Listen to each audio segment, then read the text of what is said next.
Gurdjieff says, one of his aphorisms, is the more difficult the conditions of a life, the more productive the work. We can do hard things. You can do hard things. I can do hard things. So if you feel like you need to kick up the ass or something, just make your life harder for a bit. Why not? I thought I would talk about my choice to be kind of isolated. And I'm living with my grandma. I've moved in with my grandma. My grandparents have an incredible, huge house, and I am like, feel like one of the luckiest people in the world.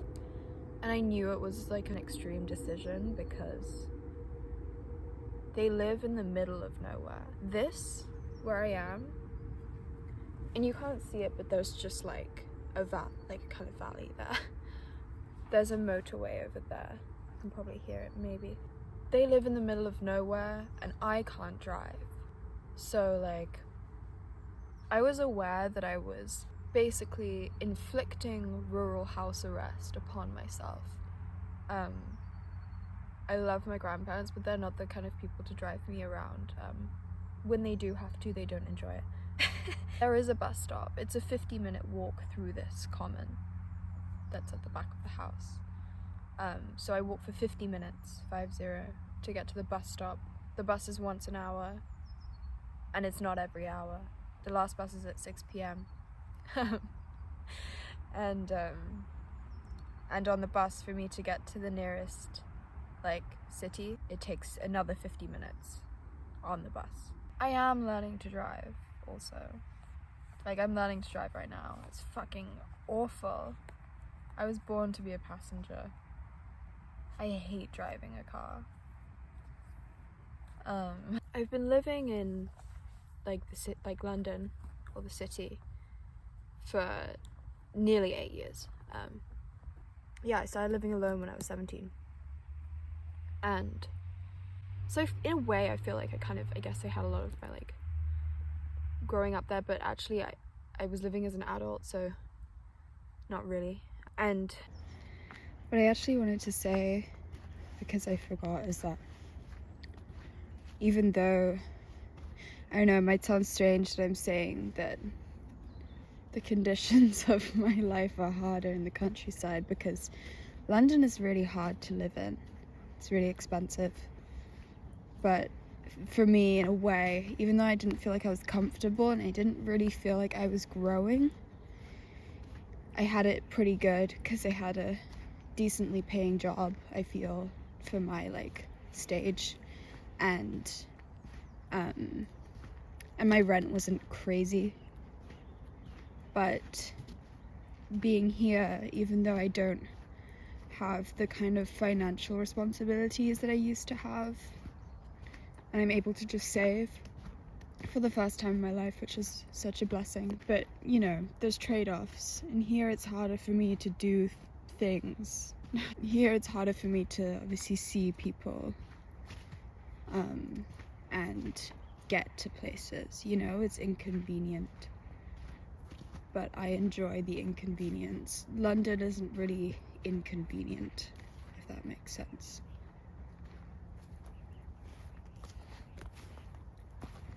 I loved it, I loved it in so many ways, but I was kind of trying to be an artist, and I mean, I know that I'm an artist, but I've let go of that a lot. My definition of what an artist is has really changed, but I try to be an artist. I was studying art in school, and when I was there, I just felt like I couldn't find the stuff. I couldn't find it in me to make stuff, and it was really weird because since I was 13, me and my best friend Tatiana were always making stuff. We were super into taking pictures, but I always felt so inspired, and I just couldn't find it. I was I've spent my entire life being inspired and making just out of choice, and then now I'm in this place where it was a big achievement for me to get into university because I didn't even finish school. But as soon as I was in this place, I felt like I couldn't, there was nothing that was growing in me. I just felt like my dreams were getting so squashed. But what I realized was that as soon as I went to, like, on holiday, literally, like, either if I went back to North Carolina to go stay with my parents and my siblings, or if I went to, when I went to Italy, because I spent a lot of time in Italy, I grew up there, and my grandma has a house there as well. So whenever I go to Italy, I would come back with all these ideas, and I would almost create, like, all of my work in these places. Same here, like, I would come to my grandmother's house in the countryside, and I would have ideas, and I would have something to make from. And that kind of did frustrate me a bit. I kind of just, like, couldn't come to terms with that fact about myself. It kind of made me feel like less than, for some reason. I was like, all these other people are, like, inspired, and they're here, and, like, I'm not. Now I'm at peace with it. It's fine. What's really interesting is that I just kind of, I'd been hearing about the gene keys, but I just, like, actually did my, like, gene key chart. I didn't realize it was so closely linked to human design, which is awesome because I love human design. I have gene key 11 as, like, one of my main 4 keys. And gene key 11 is that, like, it literally is about the kind of environment that I need to be in, and it spoke about light. And I've always had this thing of, like, I, like, need light, like sun or like brightness, and I think that's why I, like, struggled so much in these kind of urban environments. Even though I loved so much about them, the light was not there. It's just not there in the places where I was living. Like, there wasn't the light. And yeah, when you have gene key 11, it means, like, you're really meant to be in nature. And if you have to live in, it says, like, if you have to live in a city, you shouldn't, but if you have to try and be in a place that has light, or, like, be able to recreate the wilderness in your home, because it literally stops your dreaming. They were saying that it, like, inhibits your ability to dream and, like, live your dreams or your goals. And that was, like, mind-blowing to me, because I really feel like this year of my life has been about me, like, really paying attention and coming back to the things that I know nourished me when I was younger, but I wasn't aware of it. And I was like, well, when was I making the most? When and where? And it was when I was a kid or younger, and it was when I was in nature and I could do this stuff. But I always found nature, like, quite boring when I was younger. I dropped out of school because I felt like, you know, North Carolina, like, it's nothing for me here. I want to be a fashion photographer. Everything's here is shit. Moved to the UK, lived in a city. It just wasn't doing the thing that I really thought it would do. And it's only now that I can be like, oh, well, the reason why I had all of this, like, momentum and energy was because I was in a place that literally fed me and inspired me. I've been wanting to move out of London for years, and I'd always do that thing, which I think, like, so many of us are doing right now, where you're like, well, like, we could go and, like, start a commune. I would always, you know, get into these, like, really excited conversations where we're like, yeah, like, we could go move, and nobody would do it. Nobody would be ready to do it. It would be something to do with, like, being tied to London due to work, or being tied to London because they're friends, or, like, I guess it's just comfort, you know, it's familiarity. The thing is, I had been wanting to kind of move out of London for years, and I kept not doing it. I kept putting it off. It felt like there was always a reason to not. You just get sucked back in over and over and over, and that's why I had to make, like, a really kind of quick snap decision for myself, so that there would be no going back, and I had to start with work, because I knew that work was, like, my income, and without an income I couldn't afford to live in London. So that was, like, my thinking, was my process. And so I did, and I'm here now, and I did it.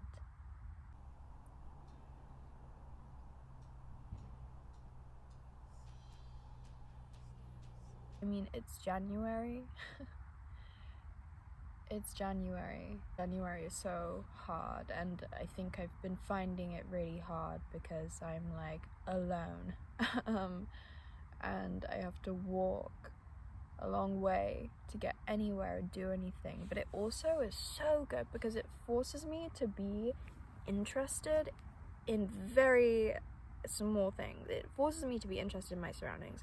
It forces me to be interested in my mind and the workings of my mind.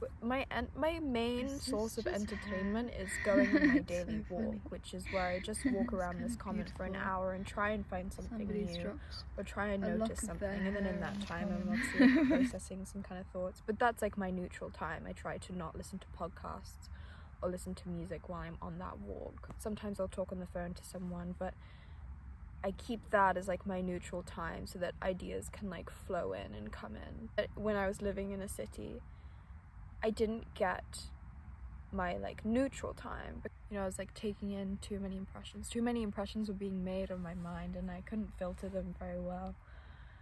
And so creativity or information couldn't like flow in as easily. Now I literally feel like a kind of channel has opened. I'm just with myself and nature so much. It's like this.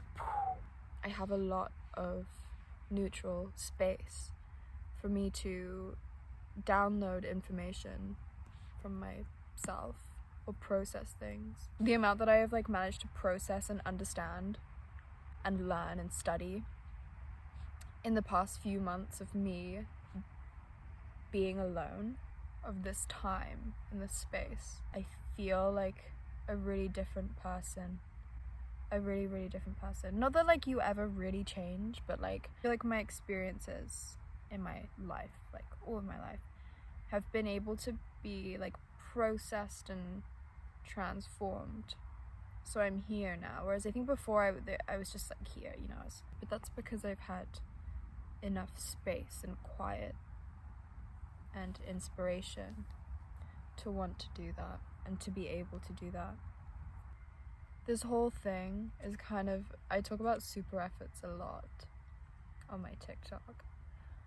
I'll talk about super efforts here, but they're a big thing in the fourth way. And I feel like moving, leaving what I know so well is a super effort in itself. There's no outcome that I'm expecting. I'm not doing this for any reason, you know? This isn't the way for everyone. You know, I'm not with people. I'm really like hermit mode. I see my grandparents, but hardly, you know, like they kind of sit in a different part of the house. I see them at dinner time and stuff.